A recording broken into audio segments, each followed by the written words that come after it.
My name is Jaime A.G. I was very much raised in a good Christian home. I have two wonderful parents that have been together for almost 50 years now. My mom took me to church every single week.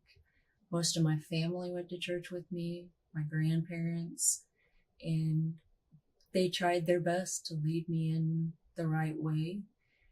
And then as I got older, it was about the time I was about 15 or 16 years old, I started hanging out with a group of friends that were more into partying and drinking, and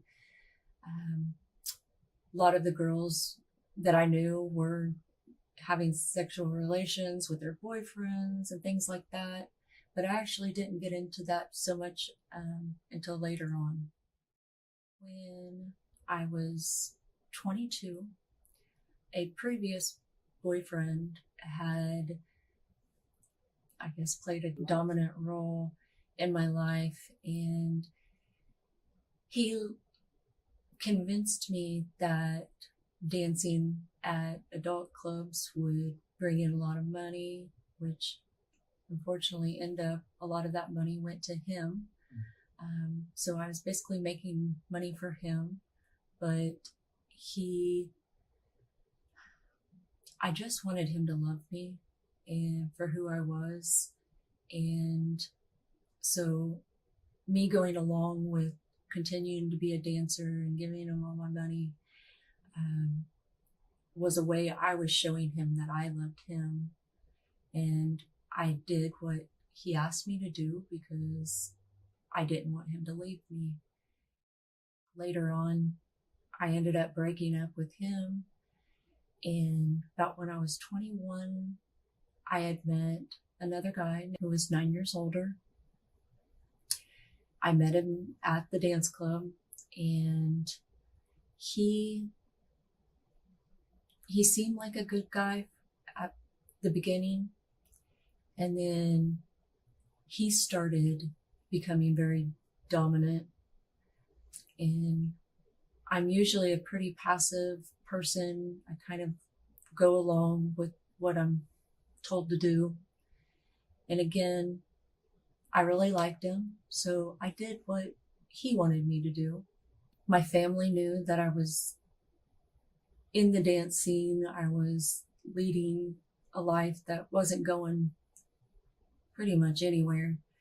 My mom was scared that I was going to be shot or killed somehow through being in the bar scene or through drugs or whatever else she thought.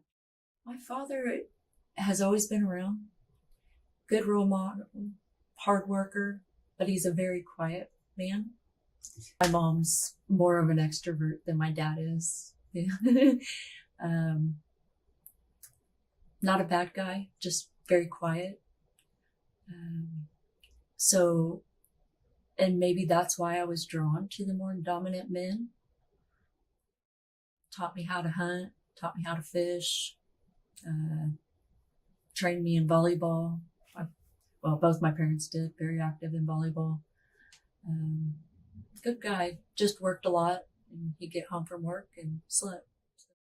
So my mom had called my brother, who had moved to Texas and was working for a company, Fossil Watches. And my mom called him and said, "Hey, is there any way that you can find Jaime a job working at your company to get her out of this lifestyle before something really bad happened?" A week or two before I was set to come down to Texas to interview for this job, I was sick. And so the doctor had put me on antibiotics, and I had no idea that antibiotics actually cancels out birth control, which I was very adamant about taking because at the time I was still young and living a partying life, and I wasn't expecting any children to come along. The first day of starting working at Fossil, I actually got sick and had to leave work early. Later on, I realized that that was morning sickness. And about four or 5 weeks after I started working there, I had taken a pregnancy test. I had missed my period and found out that I was pregnant. And the guy, when I told him, he just said, we'll take care of that next week. And it was never really my thought or my opinion that I should have this child. Like, it was what he said goes. I also didn't want to disappoint my mom or my family, my brother, who had just got me this job. I had moved from Wichita, Kansas, so it was a big move, new job, all the things that kind of factored into the decisions of, well, this is a right decision for me. I'm not mentally ready for a child. My lifestyle, even though I was working a normal job by then, I was still partying. It was kind of, what kind of mother would I have been? And I didn't allow myself to really take a step back and say, no, this is wrong. Which, if I would have, knowing my growing up and being in church, I knew it was wrong, but it was almost like it wasn't an option at the time, or that's how I felt at the time. My boyfriend at the time, he took me to the abortion clinic. I don't think it was a Planned Parenthood. I think it was just a standalone abortion clinic. I know where it is in Dallas, but I don't even remember what street it's on. I kind of, that was in 2003. So a lot of what I went through during that time period, I feel like I've kind of blocked out of my memory. And I'm usually really detailed and I remember a lot of things and details about it. But even that day, I remember my boyfriend, he took me to the abortion clinic, and the nurses there, even before I got into the room, just seemed stale or like sterile. There was no emotion behind it. I don't even really remember my emotions that I felt that day. I think I was just at the point, I was so numb from so much, I don't know, turmoil that I'd already been through from the time I was 16 to 22. I remember them showing me the baby on the screen. And at that point, I was 6 weeks already. And they asked me if I would change my mind. And I was like, no. And this is one of those things too, is I don't remember if they actually put me out or not, because I don't really remember anything else after that other than leaving the room. And my boyfriend, the nurse told me, well, you'll have to wait a few minutes because your boyfriend's sleeping out in the car. And I kind of remember him pulling around the building and picking me up, but I don't remember the rest of that day. I don't remember a lot that happened after that for many weeks. I feel like I was just numb and just void of any kind of emotion. Like, I knew what I had done was wrong, but I wanted to forget it. I wanted to leave it in my past, not thinking that it would have any long-lasting devastation to my life. So I think when it would really, I don't know how soon after words, but anytime anybody would mention abortion, it instantly came up, and I would feel guilt, condemnation. But at the time, I wasn't connected spiritually with the Lord yet. So, and I did a lot of drinking, a lot of partying, and didn't really affect me too much immediately afterwards. It's affected me more since I was saved in 2008. Again, I think I almost didn't allow it to affect me immediately afterwards. I felt very numb. The only times that I would really think about is if somebody would talk about abortion or being pregnant or questioning whether they were going to have an abortion or not. Never really spoke up much about it. I didn't tell any of my family. I think it was probably a year later before I even told my sister, who was very close to me. And that was hard. Sharing it alone.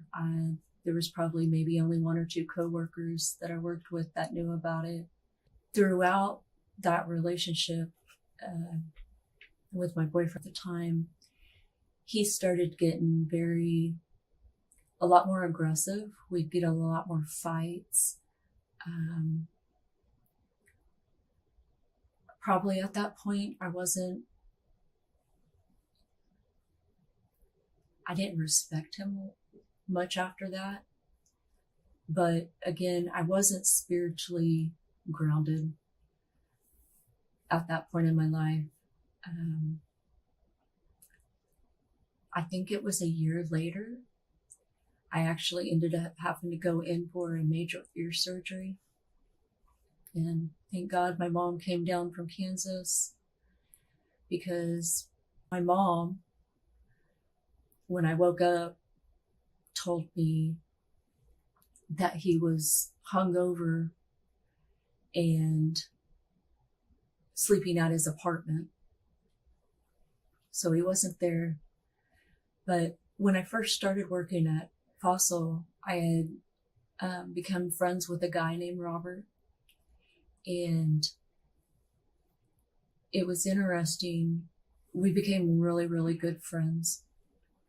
And he was the first person that I said that I wanted to call after this ear surgery when my boyfriend didn't show up to pick me up from the hospital. And then we actually ended up getting married. I got married to Robert about a year and a half later. And I told Robert about the abortion. And even though we were married at this point, he still wasn't in the mindset of having children. I really wasn't either.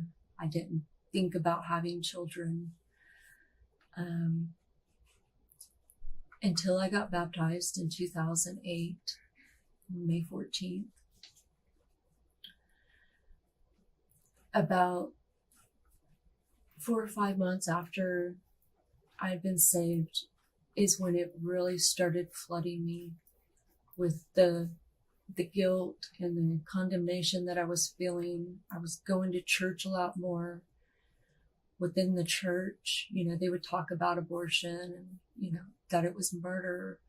And I don't think that they were trying to cause guilt and condemnation. They were a very loving church, but it was something that I didn't share with anybody. So I kept it hidden. And so I was hiding my own guilt because I didn't want the other people in the church to think of me differently. I didn't want them to see me in a different light. I ended up going through Bible college through that church. And during the time that I was going to school, my husband was going with me too. And he still wasn't at the point, even after we got saved, of wanting to have children, just because he thought the world was too crazy to bring children into. And then we were living an hour away from our Bible college, and we'd gone into Bible college, and the next day we'd gone to church. And I was up at the front, and I was praying with this girl that I was mentoring at the time, and another woman who, Kathy Miller, she came up and started praying with me. And I'm praying in the Spirit, and nobody knew that I had a desire to have children at that point. But again, my husband at the time was like, no, it's not the right time. It's not a good environment to bring children into. And while I was up there praying, she was praying with me, and she just stopped, and she said, the Lord's going to give you the desires of your heart. And on the way home that night, I had actually come across Krista Elisha's video. She was on Elijah Streams. It was the week before 4th of July last year. And she was talking about her upbringing and her mother having her, and how she named her baby. And I can't remember if Krista talked about her abortions in that video or not, but I remember in my head naming my baby that was in heaven. And I was like, I named her, I felt like it was a girl, but I named her Raymond Nicole. And that whole month of June and July last year, I was studying like the backgrounds or the meanings of names. I had found out the way my name's spelled, and it's Jaime, but in French it's Jatem, which means love. And my husband's name's Robert David. David means beloved. And so, and even our children that we do have, my two boys, we put a lot of thought into the meanings of their names.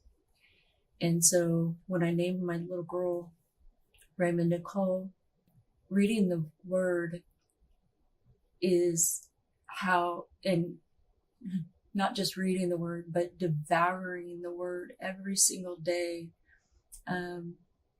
has brought me a lot of victories in my life. And probably within the last 2 years is when I've really felt like that I've gained back my own victory, and that he's really been working on healing my heart from all of this. And when I was reading in the word around that time, it was talking about the women of Zion rising up. Instead of being mourning that the children were dying, is to rise up, speak, use our voices to have the victory. And of course, Rhema means word. I was still going through a lot of my own feelings and my own emotions about the abortion. And like I said, it was probably Atonement, September, October, that I really wanted to get the message out. I have felt robbed. Not only for myself, having a joy of having a daughter, loving that little girl. But not only that, the enemy stole from my mom and my family, being able to love another little girl, a grandchild. And then more recently, the thoughts that the enemy also stole a big sister from my children.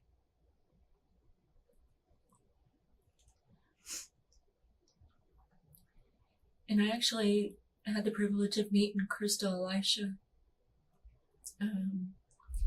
at a Reawakened America tour in Frisco. And on her way to that conference, she had a vision of the cloud of witnesses in heaven, being all the aborted children.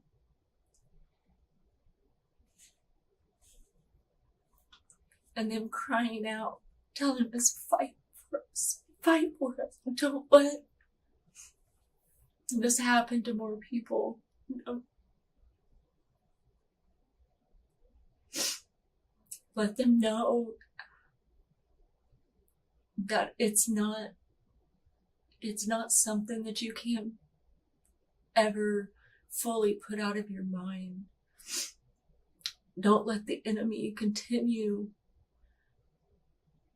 to steal the children from this earth. The Lord gave us a commission is to be fruitful and multiply.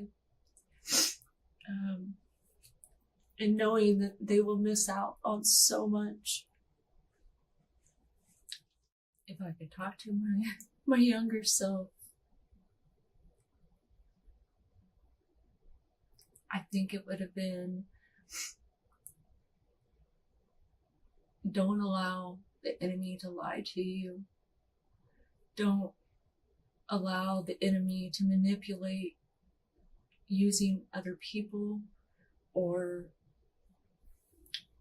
using the condemnation or the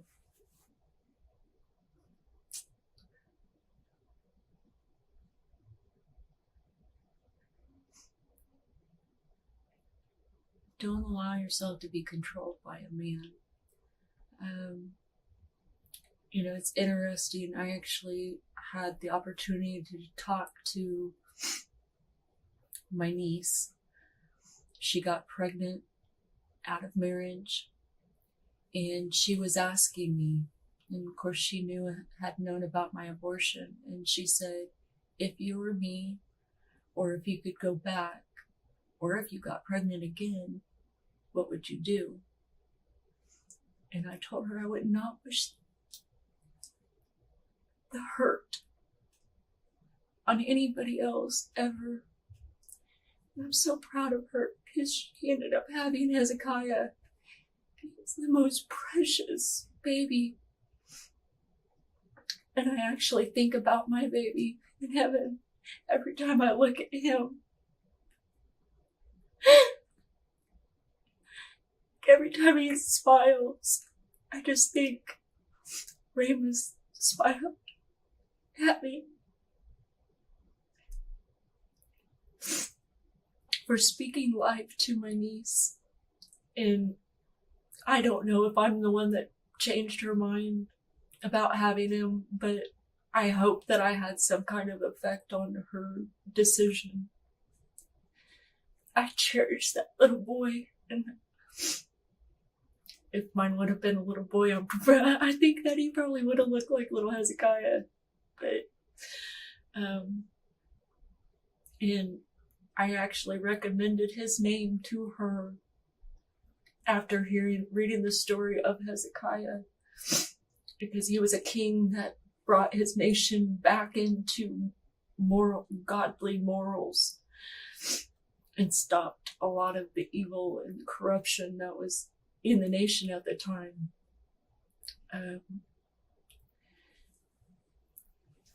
Through my niece having him,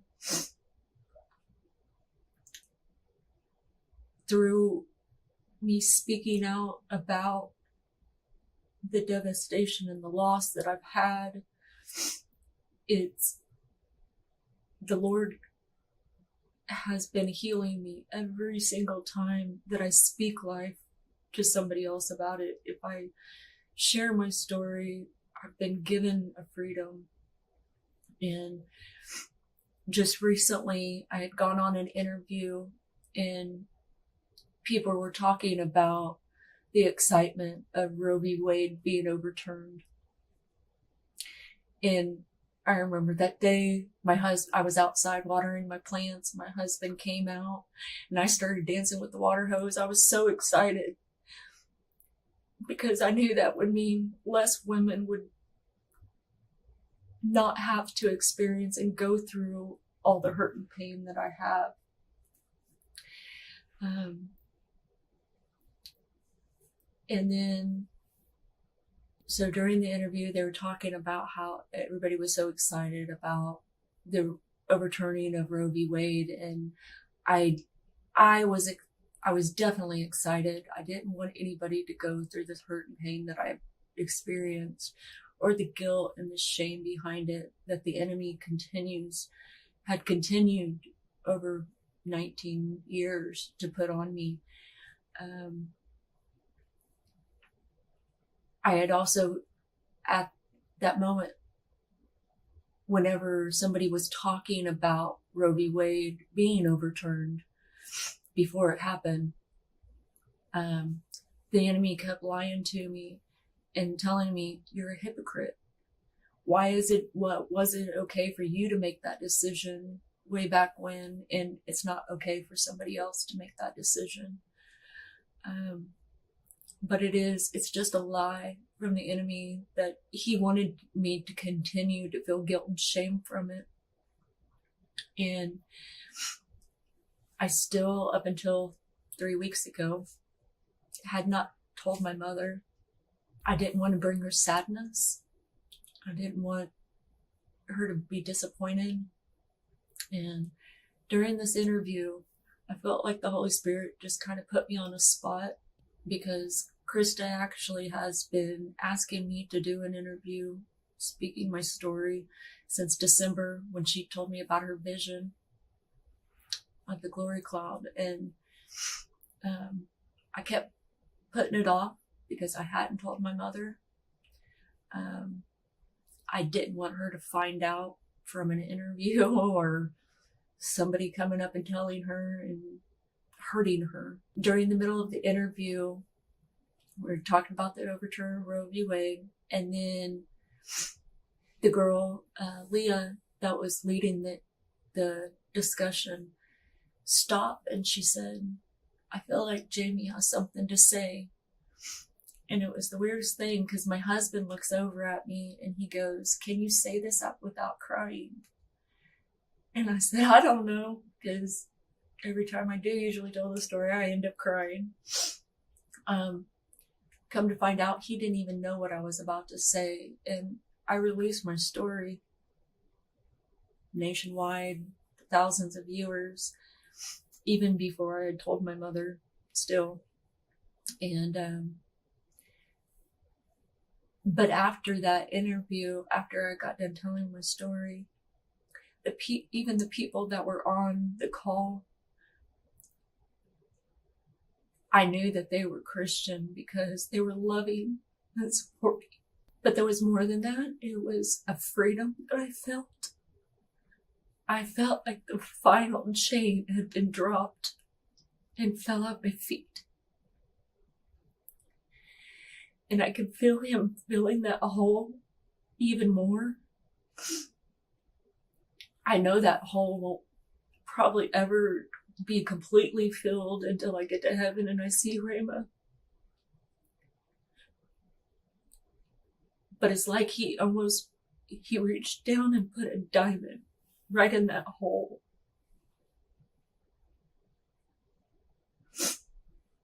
So that when the light comes out, it'll shine and just bring that rainbow cloud, or the glory cloud that I envision when I hear Krista talk about the glory cloud. I see lots of rainbows. And then the next day, I finally had the courage to tell my mother. And it was another lie that the enemy had told me, that she was going to be mad at me or yell and scream at me, or I don't know what I thought that she would do. Of course, she was sad and disappointed, but it wasn't a disappointment in me. It was a disappointment that the enemy had stolen so much from not only me, but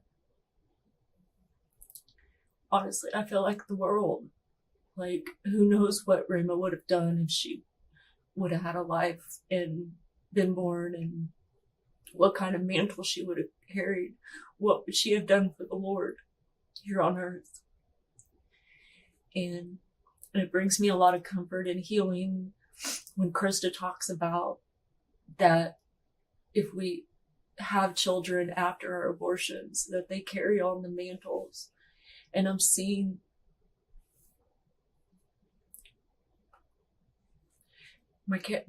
both my boys, Gunnar and Elijah, carry a lot of spiritual gifts on them.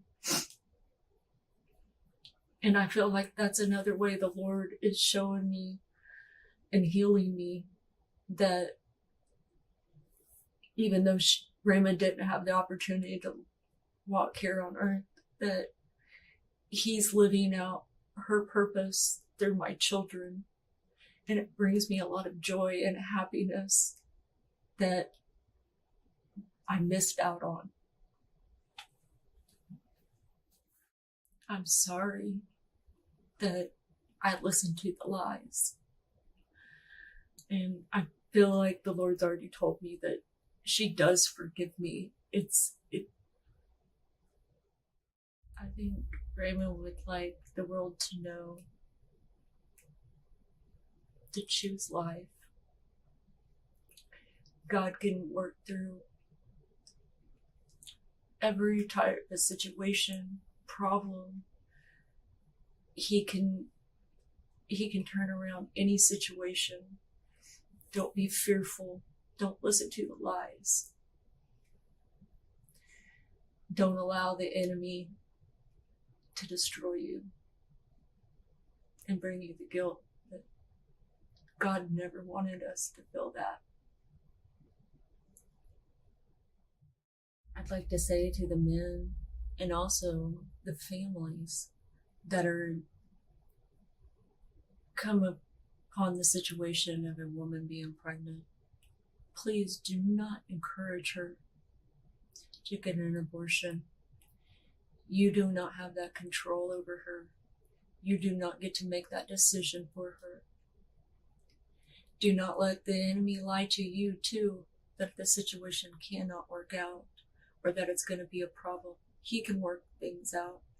She is a child of God, and she does not deserve to be condemned or live in shame or made to feel like she does not have a voice. Allow that woman to have a voice. Let her bring life into the world. Let that life grow inside of her. Let it mature and blossom into another gift from God. All babies are a gift from God,